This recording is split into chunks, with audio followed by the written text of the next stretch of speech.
Where do we get our concept of right and wrong, our moral code? Freud's worldview says that they just come through human experience, through expedience, what works, what doesn't work, and it's been developed over time, whereas Lewis gives a long argument to show that this is indeed like laws of mathematics that we discover rather than make up, and that it transcends time and culture. Something is directing the universe, and it appears in me as a law urging me to do right and making me feel responsible and uncomfortable when I do wrong. In the moral law, somebody or something from beyond the material universe is getting at us. God is the impersonal mind at the back of this law. The ethical commands to which a religion seeks to lend its weight require some other foundations instead. A human society cannot do without them. But it is dangerous to link up obedience to them with religious belief. If no set of moral ideas were truer or better than any other, there would be no sense in preferring civilized morality to savage morality, or Christian morality to Nazi morality. It would be an undoubted advantage if we were to leave God out altogether and recognize the purely human origins of all the precepts and regulations of civilization. What are your reactions to those statements? To me is that it's both and.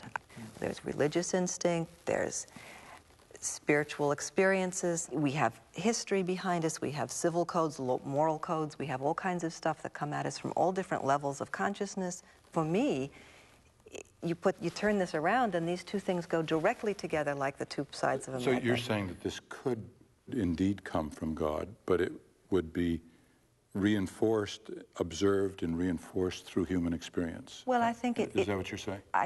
You could put it that way, or there could be more of a dialogue, kind of what to do. And clearly, we don't know what to do yet because this world's a mess. So it's not like there's one answer that's the right answer, and we just haven't, you know, if we all just went to it, we'd be okay. Let's take one question. What is the origin of the moral sentiments? So they evolved through natural forces and culture and history, or God implemented, Why can't put it them be in both? How can it be both? How can it not be both?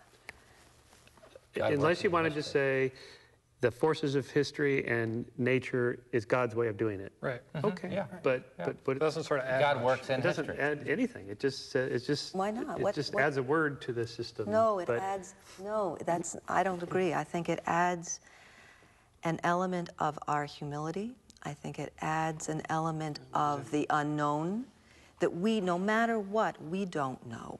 We don't know. Well, another thing that I think it's important to be clear on is that the moral principles of a particular religion may be true from the standpoint of someone who's secular, but for different reasons than merely the fact that they were promulgated by God. I.e., you can reject the Christian or Jewish or Muslim or Buddhist arguments about creation and about the existence of God, but yet buy in almost entirely to their moral conception, but not necessarily because you think it's divinely inspired, but just because there's a lot of wisdom inherent in these belief systems, because lots of smart people spent lots of time thinking these things through, articulating the principles, and look, they've been successful.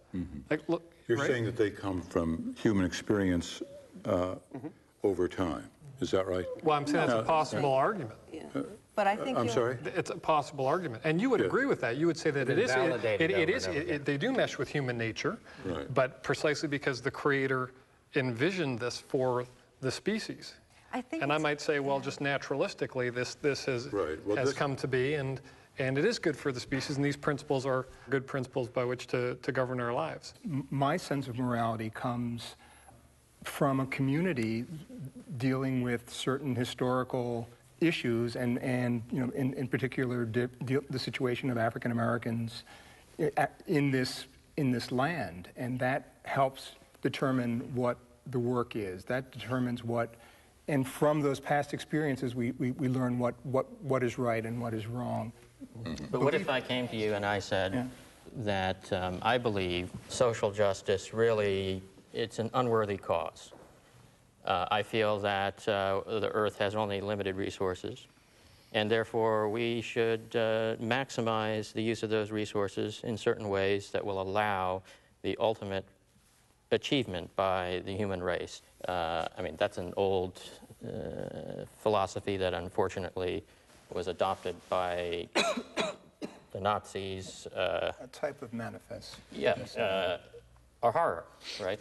And yet, without a conception of God, how do I explain to someone like Hermann Goering or Adolf Hitler that this is immoral? I don't think God would have been much help convincing Hitler or Goering of anything. Well, wait a minute. We don't want to Wait a minute. convince Wait a him. minute. We just want to shut him I'm just saying. Let's stay with this question. A very simple question, and it says, without an absolute standard on which to stand, how is it that one human can say to another, what you are doing is immoral? Do you say, okay, what you did was wrong only for practical reasons, as Freud would say? No, not just for practical reasons, because you wouldn't want to have it done to you. But regardless of whether it's done to me or done to anybody else. Isn't it a better principle of how you'd like to be treated versus, because God said I shouldn't do it? The golden rule. So, Yeah, I think the golden rule is far superior to any theological God told me this was bad argument. well, wait a minute. The golden rule is religious. is from God. I think it's evolutionary. I think its origins is evolutionary. The first statement of it is in. I don't care what religion said about it. I think religion got it from our evolutionary history. I think in a social species, this is the first rule, the first moral rule. Since the Enlightenment, we have values that we put on human life and freedoms and civil liberties that have nothing to do with religion, and they don't come from religion. And we enforce those. We run around the world overthrowing dictators because we want to help people and because they're people. Just because that, and that's good enough. But that's being challenged in fundamental ways. As a former diplomat, these ideas have huge consequences, and that came out of a worldview that said there is evil, and part of our mission is to confront that. The other side to it is that, I mean, I absolutely agree that there is evil. I mean, it's a real thing. But to say there's evil out there, you know, to project all the evil out there and to say I am the good and therefore I'm going to, but that's the underbelly of this worldview. And I think that the idea of tolerance, when it's a profound idea, has to do with, wait a minute, before I accuse you, you know, I have to look at mine. And then if I see what that instinct is, then I can talk to you about it, but I can't just squash you. I think that's the fear with absolutism that, Margaret, you were referring to, the idea that what I believe is right.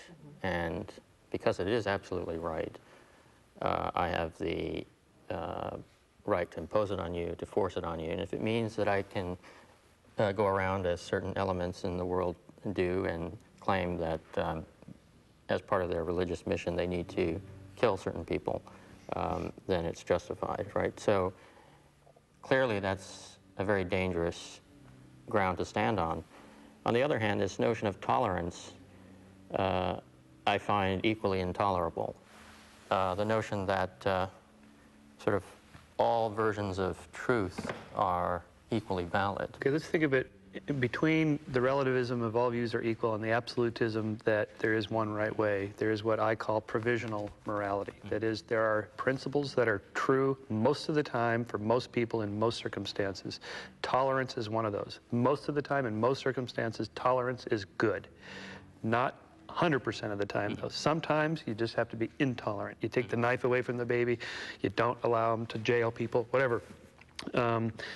And so what's the principle there? What's the guiding principle? Right. Well, we can start with the golden rule. We can start with freedom, greater freedoms for more people as a guideline. Why is freedom a good thing? Well, because we've decided that since we each individually would prefer freedom versus less freedom, that as collectively as a group, this is a good value to have.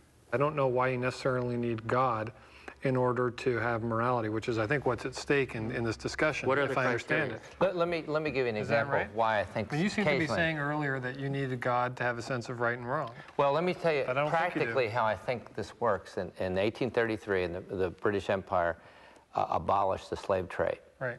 47 years earlier, a young member of Parliament underwent what he referred to as the great change. He went from unbelief to belief.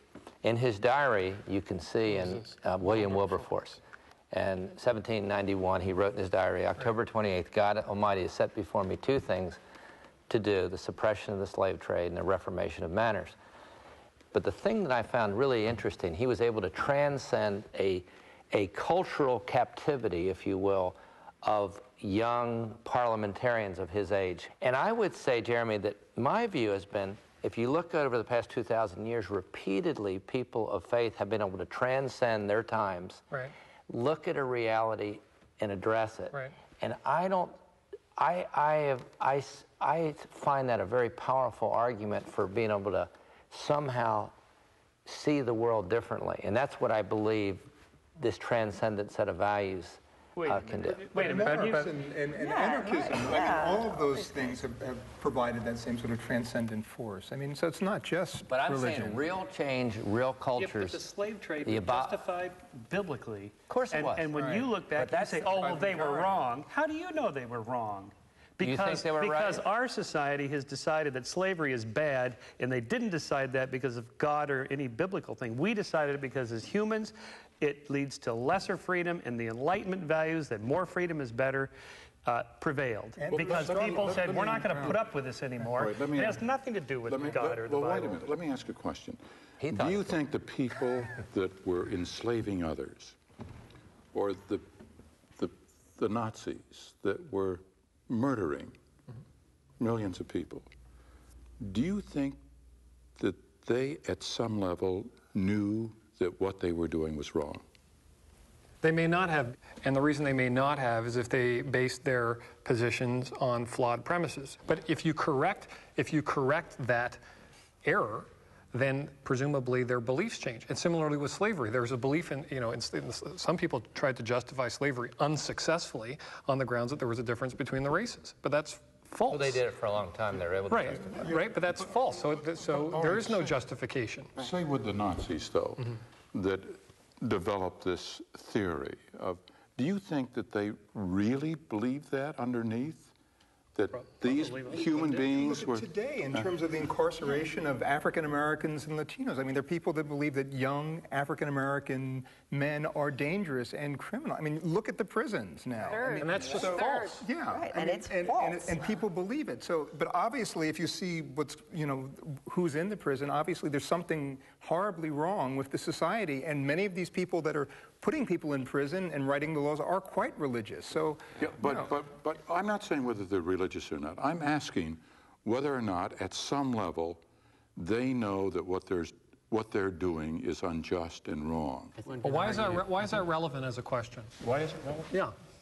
I think it's very relevant because it points to what we're trying to understand here about one worldview, and one of Lewis's main arguments for the spiritual worldview is that there is in everyone a basic understanding of what is right and what's wrong, that's just there, that transcends time and culture.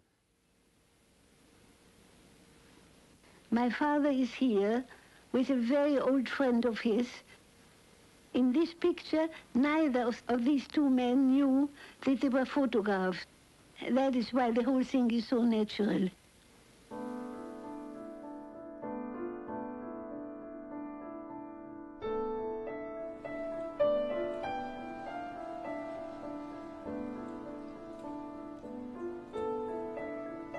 The 1930s would be the last decade of Freud's life. He already had cancer of the mouth, and he knew it would kill him. My father and mother. Freud's daughter, Anna, looks back at the family home movies. This was at the time when we couldn't leave Vienna anymore in the summers because of my father's illness. And so we took a house in the suburbs, and my father enjoyed the flowers so very much. He's an old man. He's extremely sick. He's had cancer for decades, and they've been cutting on him for decades. And he's got this huge implement in his mouth that's covering the opening in his palate so the food that he eats doesn't come out of his nose. I mean, he's in terrible pain all the time. Freud knew that he was dying, and I think that led him again to consider the attitude towards death, which he had written about before, Thoughts for the Times on War and Death, and so forth. And of course, concern with death, disappearances, run right through Freud's writings from the very beginning to the very end. He would even say to Ernest Jones, "Goodbye, Jones, you'll never see me again." So it was a preoccupation that he had. He was superstitious about the date of his death for years through his life. And I think that as death approached and became a reality, he again tried to understand what is the meaning of death.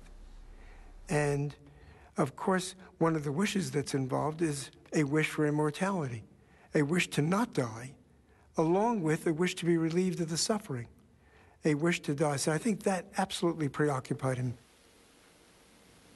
It is the day of my parents' golden wedding.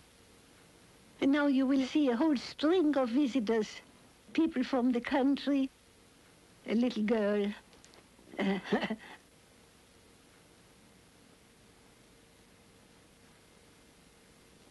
This is one of my father's sisters, one of those who died in concentration camps. Meet Sie, Freud. Hitler had been elected chancellor in Germany. When the Nazis started burning books, Freud's were among the first consigned to the flames. Gegen seelenzersetzende Überschätzung des Triebslebens. Für den Art der menschlichen Seele. Ich übergebe dem Feuer die Schriften der Schule Sigmund Freud.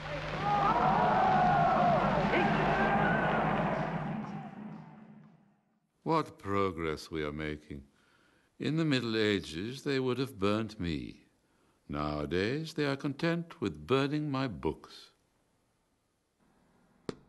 It was the tidal wave of anti-Semitism in Germany and elsewhere in Central Europe that brought Freud back to confront the historical phenomenon of anti-Semitism. Why was it such a continuous and pervasive poison in the history of the West? In the summer of 1934, Freud began to work on the last book he would write, Moses and Monotheism. In it, he would turn his attention once again to religion, this time the Jewish faith. Freud has a long affair with Moses. Long before his last book. He went to Rome. He spent days sitting in front of Michelangelo's Moses to study it. That this is not Moses in anger, but Moses in trying to restrain his anger. Here was Freud arguing that much of what we identify as Israelite religion in the Torah actually is of Egyptian origin. Moses was not Jewish, but a prominent Egyptian who led the Jews into freedom, and he gave them monotheism. In other words, it was not God the Father who chose the Jews, but Moses the man. Moses leads the Jews out of Egypt into the desert. But then Freud departs from the Bible. He gave himself a very interesting freedom. He says this is not a scientific study. It is a novella, a short story. I will try on some of my ideas and play with it. In Freud's version, the Jews follow Moses into exile, but they do not accept his revolutionary new belief in just one God. They revolted and threw off the burden of a religion that had been forced on them. They took their destiny into their own hands and did away with their tyrant. They assassinated Moses. Moses' ultimate triumph is assured by the manner of his death. The people of Israel are overcome with guilt at what they have done, so they internalize everything that they had rejected while Moses was alive. Freud goes on to reinterpret the crucifixion in terms of Jewish history. Guilt has to be relieved. You can't walk around forever burdened by excessive guilt. So Christianity provides humanity with a way of relieving guilt. The murder of God's Son is a sacrifice that atones, not for the eating of the apple in the Garden of Eden, but for the murder of the primal Father. So Christianity offers relief from unbearable guilt. And Judaism rejects that offer of relief. The world repays Judaism with eternal hatred. That's Freud's deep-seated psychological explanation for anti-Semitism. Freud is identified with Moses, who brings the commandments, who preserves the tablets of the law, and who brings a new, not only a new set of regulations, but a new way of understanding human nature to humanity. The thing that is most significant for a reader of the Bible or anyone who knows the story is that there is no God to tell Moses what to do. Like Freud, Moses tells himself what to do. He is his own man. But historic events forced Freud to stop working on the manuscript. Now this is already Hitler in Vienna. That's our house looked with the swastikas on it. In March of 1938, the German army occupied all of Austria. They began the systematic persecution and deportation of Austria's Jews. Oh, and that is the crowds cheering Hitler. Look at the crowd. That's how it looked.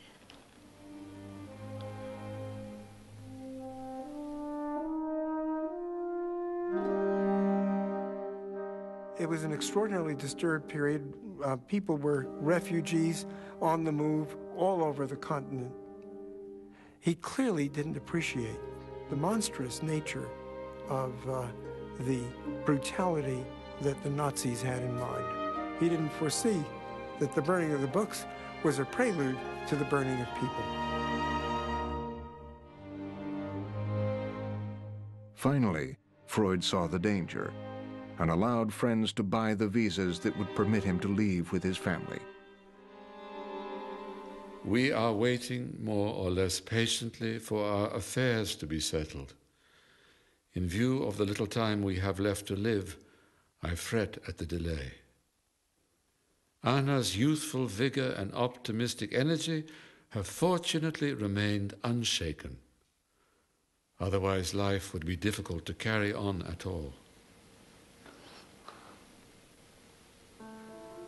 We left Vienna by a night train and spent a day of rest in Paris.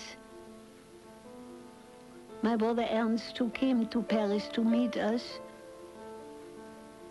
My father hoped to see something of Paris again, but he was too tired from the trip.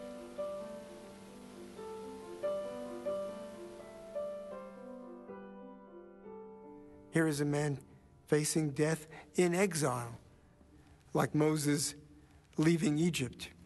And he will not get into the promised land. He doesn't really believe that there is an afterlife. He faces death with an attempt again to review his own line of reasoning, the question of whether one believes or disbelieves in a paradise and a heaven, a hell, and a life after death, in immortality. And he rejects all of that for him on the basis of the perpetuation of childhood fantasy into adult life. He thinks that this is not realistic and that one should face death stoically with a realization that that is part of life. It's the end of life. We do not know why it was designed this way, that life should come to an end. Once established in London, Freud published Moses and Monotheism. The book outraged both Jews and Christians. Though old and sick, Freud was as defiant of his critics as he had been throughout his life. He's in England. He is suddenly freed from all of the constraints of that public face that he had to present in Vienna. And he can do things that, in a sense, he wants to now do as a public figure. At the same time that he writes Moses and Monotheism, he writes an open letter in English against the persecution of the Jews. Does he do it as a Jew or as a scientist or as a psychoanalyst? At this point, he's all of them. Oh, this is definitely a birthday. It's the last birthday. Freud usually wound the clock in his study. He had not. He was too sick. And Freud knew that his time was up. The end was very near. Our unconscious does not believe in its own death. It behaves as if it were immortal. We cannot imagine our own death, and when we attempt to do so, we can perceive that we are, in fact, still spectators. He faced a great deal of pain and suffering with as minimal treatment as possible, because he was always concerned that it might interfere with his thought processes. He didn't want to be in a state where he might be logy, lethargic, dazed, unable to concentrate. I cannot face the idea of life without work. What would one do when ideas failed or words refused to come? It is impossible not to shudder at the thought. All of a sudden, he has to come to terms with this new life, and he does it remarkably. I mean, it's an enormously productive moment, given all of these other constraints. And his arrangement, of course, with his physician was that if he was no longer, this was an arrangement that went back to Vienna, he was no longer able to deal with the pain of the cancer, he would be given an overdose of morphine, which at some point he decides he actually needs. My dear Sure, you remember our first talk? You promised me then you would not forsake me when the time had come. It is only torture now. It no longer makes any sense. He had all his antiquities with him, all his gods that he talked to, and his personal intellectual life there with him. It is my personal conviction that the ghost of Moses, it was saying to him, come on, have the courage to get rid of God to the very end. And he died as self-possessed as he has lived, not asking for consolation, not asking anyone to protect him, but simply dying as he had lived, with this kind of rebellious, defiant, and conqueror's stance.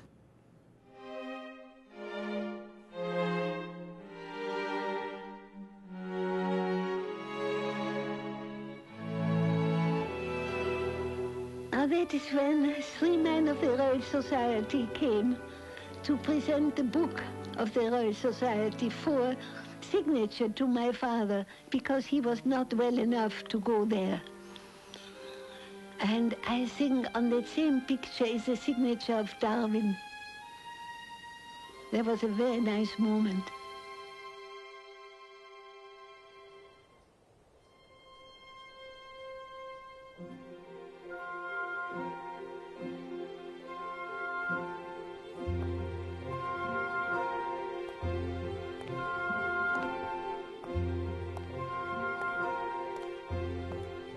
By the 1950s, C.S. Lewis had become a famous figure and the most popular spokesperson for Christianity in the English-speaking world.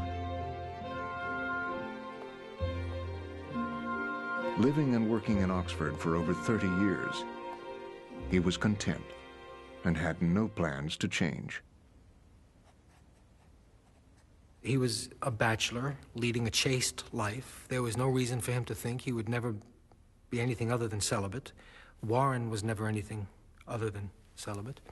And, of course, when Joy Davidman came along, kismet. Joy Davidman was a writer, a novelist and a poet from New York. She grew up in a Jewish background, and she came across the writings of C.S. Lewis when she was an atheist and a Marxist, and started corresponding with Lewis.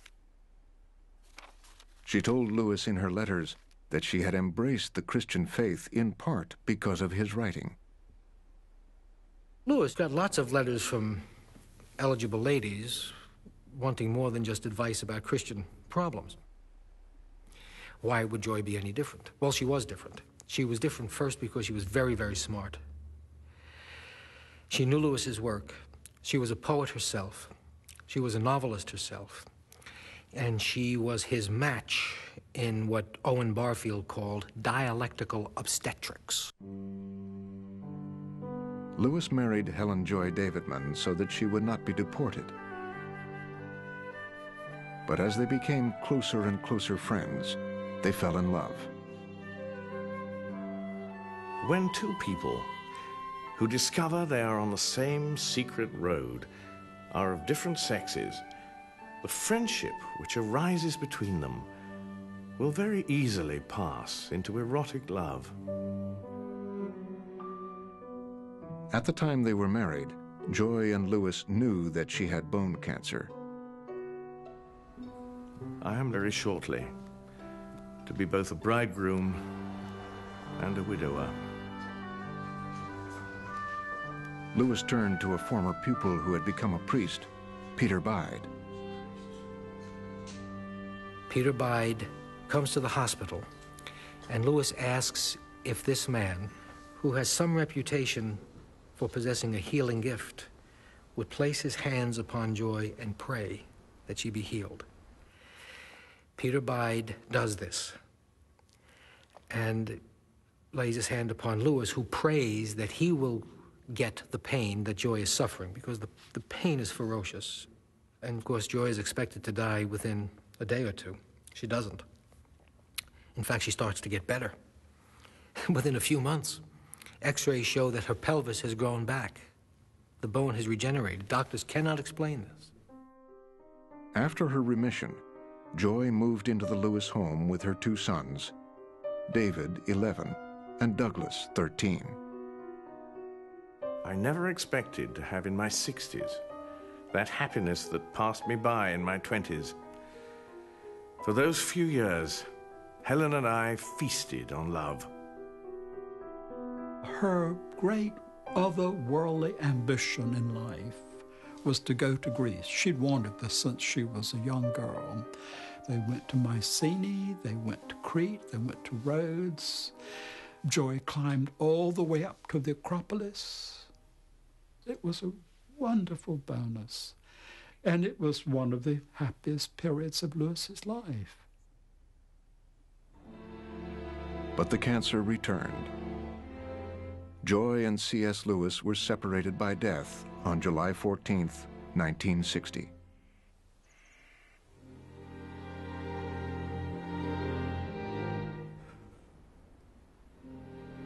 Oh, God. God. Why did you take such trouble to force this creature out of its shell? if it's now doomed to crawl back, to be sucked back into it? Where is God?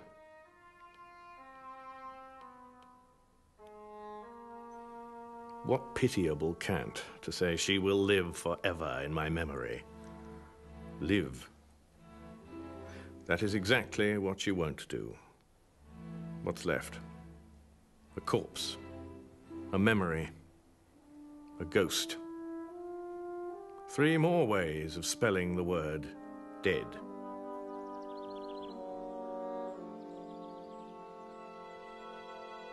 A Grief Observed is Lewis's description of the journey he took after Joy's death. A portrait of grief and a struggle with his own faith.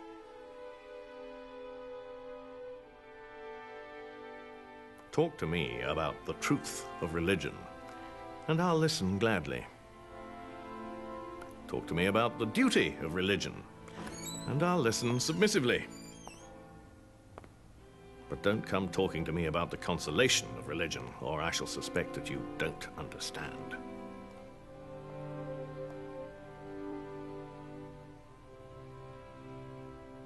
The conclusion is not, so there's no God after all, but so this is what God is really like. The cosmic sadist, the spiteful imbecile. He lashes out at God, and he says, how can you expect us to live this way? Very much like Job. Very honestly, he doesn't just argue. He emotes. The whole of his being is there in front of God. It's a deep trust in God that allows him to give vent to his distrust.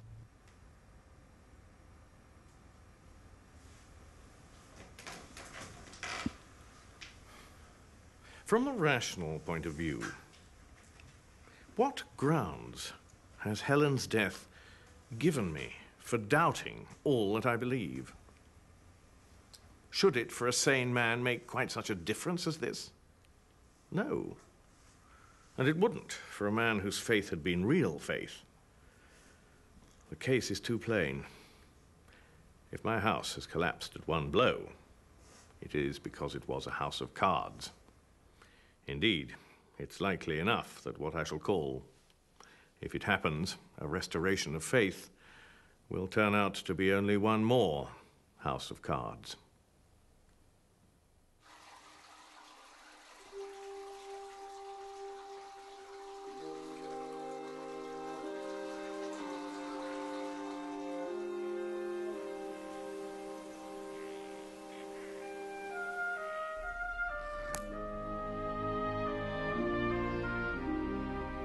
Something quite unexpected has happened. It came this morning early. Suddenly, at the very moment when so far I mourned Helen least, I remembered her best.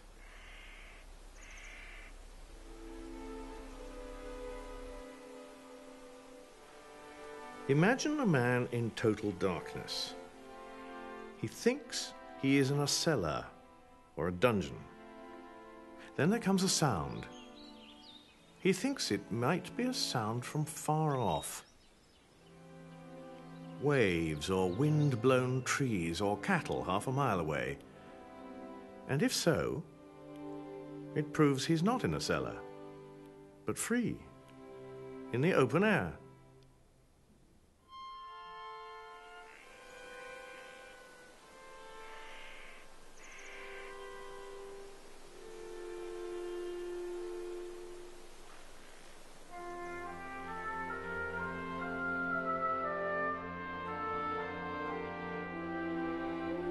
Lord, are these your real terms?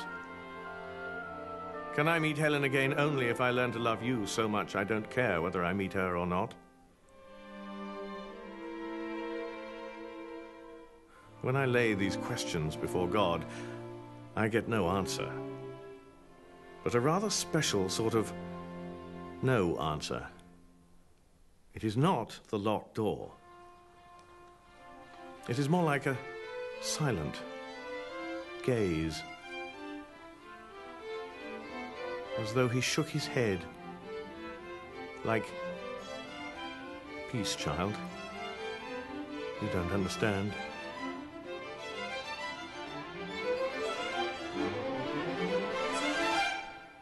How wicked it would be if we could, to call the dead back. She said, not to me, but to the chaplain, I am at peace with God. She smiled, but not at me. 2 years after his wife's death, C.S. Lewis began to have problems with his heart. He fell into a long coma and then unexpectedly recovered. It would have been a luxuriously easy passage, and one almost regrets having the door shut in one's face. To be brought back to life and have all one's dying to do again was rather hard.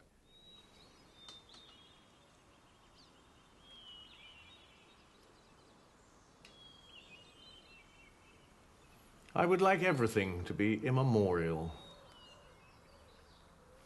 To have the same old horizons, the same garden, the same smells and sounds, always there, changeless.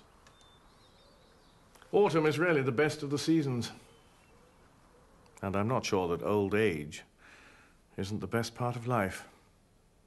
But of course, like autumn, it doesn't last.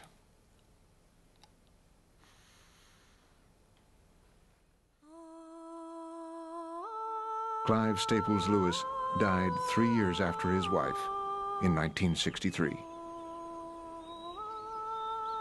Can you not see death as the friend and deliverer? It means stripping off that body which is tormenting you. What are you afraid of? Has this world been so kind to you that you should leave it with regret?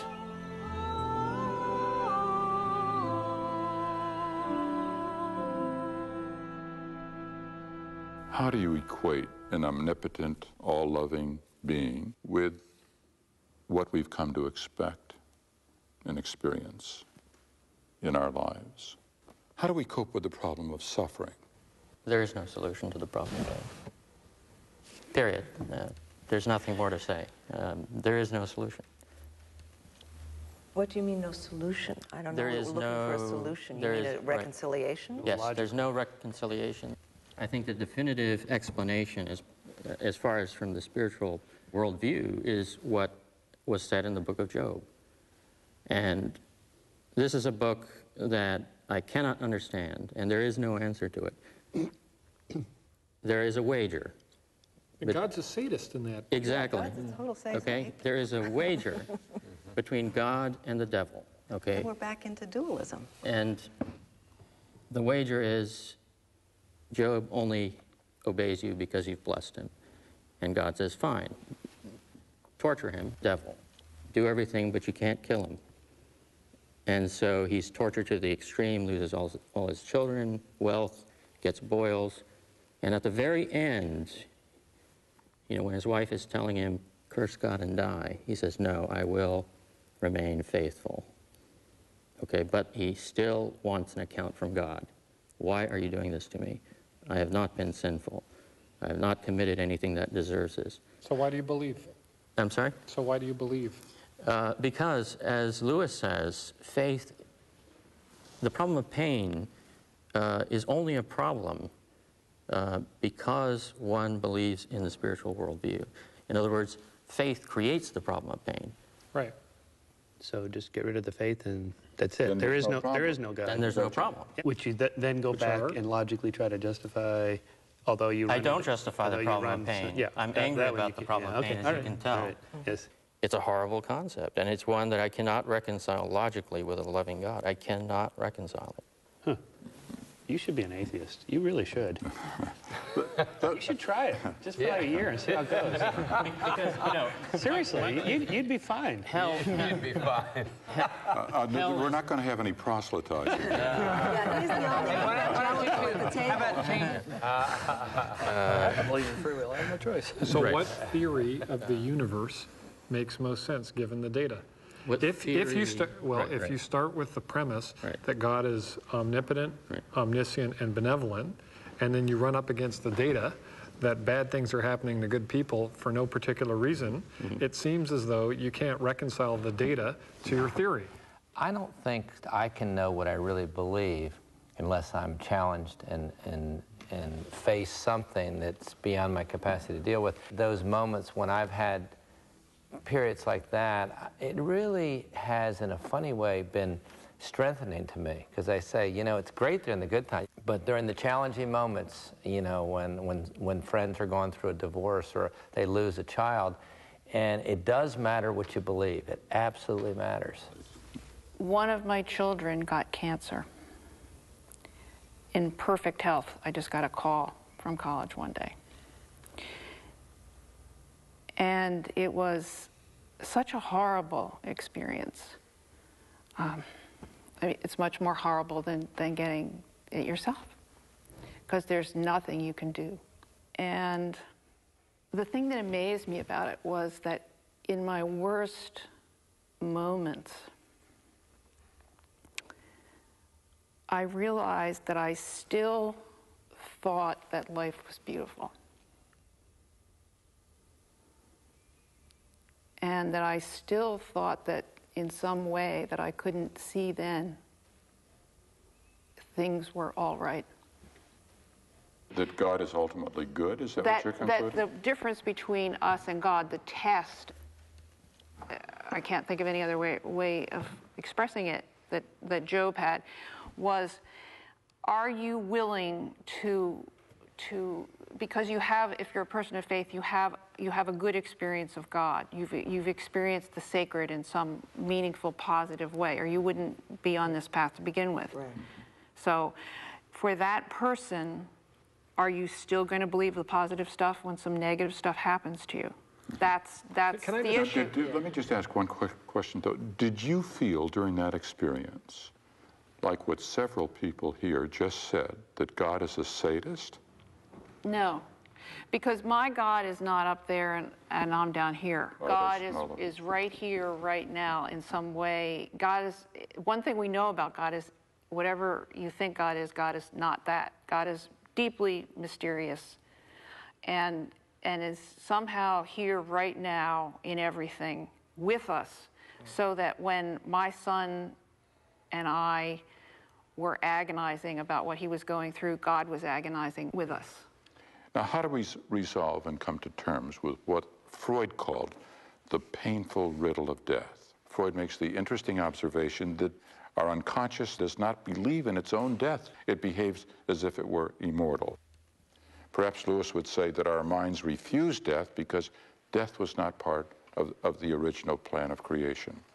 Does our worldview actually help resolve this problem? And how does this work in terms of people whom you've seen in your own family or your own friends end up their lives? Well, it absolutely affects your life and the way you deal with death. Because if you believe in the life after death, then it's only a temporary goodbye, not a permanent goodbye. Right. So that's very comforting. So I could see it being incredibly comforting, and that's precisely Freud's argument. That's exactly what we'd wish it to be, and therefore it's not surprising that people would come to believe in this sort of thing. Now, if you don't believe in an afterlife, as I do, I'm not sure what I believe. As I say, I'm agnostic. I don't believe in an afterlife because I've seen no evidence of it. It makes death frightening. And I'm afraid of dying.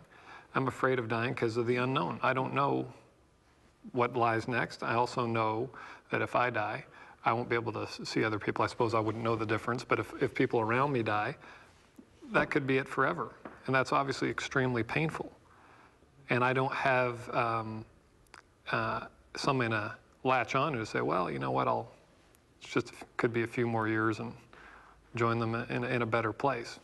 It might be it forever. Since I don't believe there's an afterlife at all, that this is all there is, that, for example, when my mother was dying, and it took her like 10 years, she had these brain tumors, kept taking them out, they kept coming back, and this went on and on for 10 years, she finally succumbed. You know, I felt from the moment this started happening, well, you know, since I'll never see her again, and she's not going anywhere, and neither am I, this is it. Every single moment I could have with her, you know, and everything I could say to her that was loving, and every time I could spend time with her, all that just to me was incredibly enhanced by the fact that there is nothing else. And I feel that way with my daughter, too. It's like, you know, you think about your daughter going to college or whatever. Forget that. I'm just happy to see her the next day and the next day and the next day. Every day I can have with her is just incredibly rich because of my worldview. It's not that people that are religious can't feel the same way. They do. It's just that's how mine informs me. I don't look forward to an afterlife. I don't deny that there might. I'm assuming that this energy that I live in, this libido that exists in me, is released into the universe and continues life. I mean, energy doesn't disappear. And my experience working with dying people over the years in the hospital is that there is energy that leaves. I've seen it. I've witnessed it. It's not just, there is then just a corpse, but the life force moves. I've seen it move out of bodies. I mean, there's energy. It goes somewhere. So my feeling is I have no idea. I don't use afterlife. That's not part of my concept, but I do believe in a conservation. What does that mean, conservation? I think that matter is conserved, energy is conserved. Folks who I have loved who have died, their influence stays with me. I hear their words, I see their work, I see the influence that they've had on so many people, so I realize it continues. In memory, you mean? Or more than in memory, it's real. I mean, I think of, you know, writers, you know, people like, you know, Toni Cade Bambara. I mean, her words, the way she animated communities as a cultural worker, that stays with me. Isn't there a difference between memory that goes on and existence in another?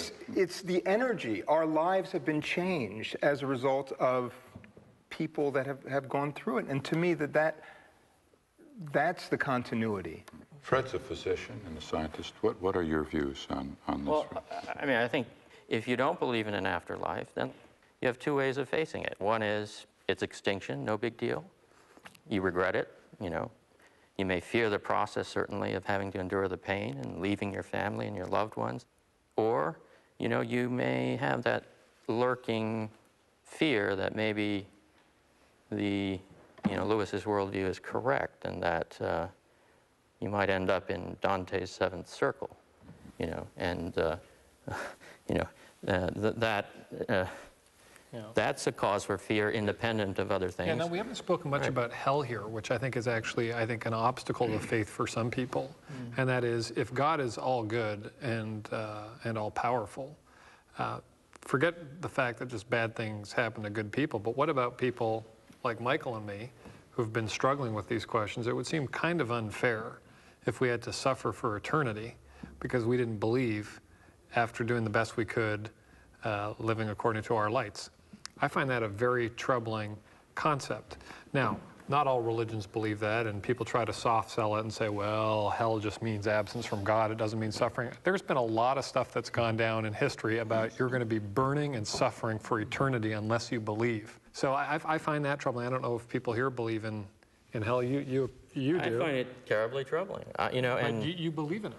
Well, I don't know that there's not enough description in the scriptures to know whether there are 9 circles and that they're ordered in a certain way. I know the New Testament scripture says there's gnashing of teeth. Sounds pretty bad, but he says that. As bad as fire and burning. Right. He says. Lewis says, well, it just means separation from God, and that's during your life. That's what you've tried to do. You've tried to turn away from God, not pay attention to him. And so in your afterlife, that's what you're going to get. And that's all there is. And that's really bad because who wants to be separated for eternity from their Creator? Lewis makes the interesting description of life as being made up of decisions, and that every decision we make either draws us closer to the Creator or further away from him, and that we, in one sense, determine the direction where we end up in by how we make these decisions, how we live our life.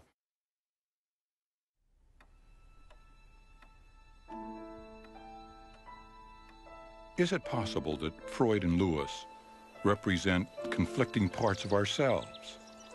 A part of us that yearns for a relationship with the source of all joy, hope, and happiness, as described by Lewis. And another part that raises its fist in defiance and says, with Freud, I will not surrender. Whatever part we choose to express will determine our purpose, our identity, and our whole philosophy of life.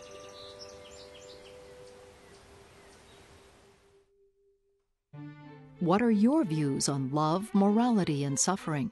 Exchange views with others in our discussion forums and explore these subjects in greater depth with artists, scientists, writers, and thinkers at pbs.org.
A presentation of WGBH, Boston.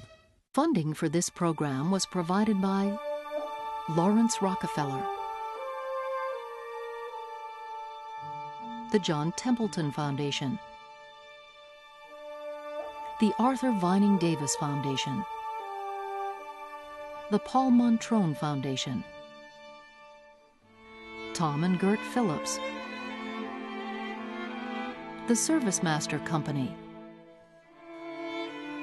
Funding is also provided by these funders: